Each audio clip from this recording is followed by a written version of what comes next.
ব্যর্থ নাইম শেখ যেন আছেন আগের মতোই, যে কারণে এশিয়া কাপের দলে যে থাকছেন না নাইম সেটা অনেকটাই নিশ্চিত। কিন্তু কে আসবেন তার বদলি হিসেবে এই মুহূর্তে অনেক আলোচনার মাঝে আছে হার্ড হিটার সাব্বির রহমানের নাম। বাংলাদেশের এই দলে যে সাব্বির হতে পারেন দারুণ পছন্দ, কিন্তু কেন, সেসব নিয়ে বিস্তারিত থাকছে প্রতিবেদনা।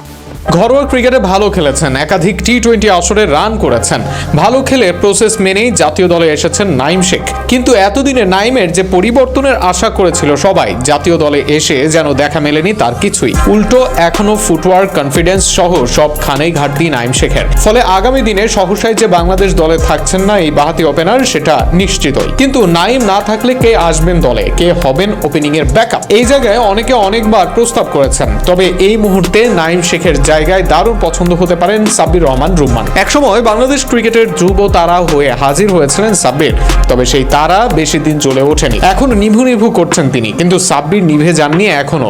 বাংলাদেশ ক্রিকেটে তার এখনো যে দেওয়ার আছে অনেক কিছুই। এর আগে দলে ফিরে ওপেনিং করেছেন সাব্বির। ওপেনাররা যে ধরনের ক্রিকেট খেলেন সেই শুরু থেকেই আগ্রাসী ব্যাটিং করতে পারবেন এই হার্ড হিটার ব্যাটসম্যান। ফলে তামিম বা ইমন কেউ যদি ইনজুরিতে আক্রান্ত হন বা কোনো কারণে না থাকেন, তবে লাইট বাই লাইট সাবস্টিটিউশন হবেন সাব্বির। ওপেনিংয়ে যদি নাও আসেন তবে মিডল অর্ডারে যোগ্য ব্যাকআপ হতে পারেন এই ব্যাটিং অলরাউন্ডার। সেক্ষেত্রে চাইলে হৃদয় বা শামীম যে কারো ব্যাকআপ হিসেবে দলে থাকতে পারেন তিনি।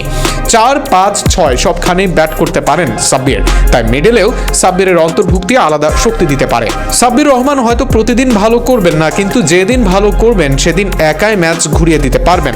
বাংলাদেশ দলে এই মুহূর্তে দরকার গেম চেঞ্জার। তামিম ইমনদের সঙ্গে এই দায়িত্বটা পালন করতে পারেন সাব্বির রহমানও।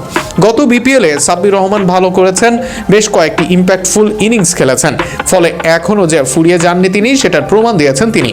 এই মুহূর্তে টি-20 ক্রিকেটে বাংলাদেশ যেন ছক্কার ও ইন্টেন্টের বাংলাদেশ। সেই ছক্কার তালিকায় দেশের ছক্কার ফেরিওয়ালা সাব্বির হলে মন্দ হবে না বাংলাদেশ ক্রিকেটের জন্য।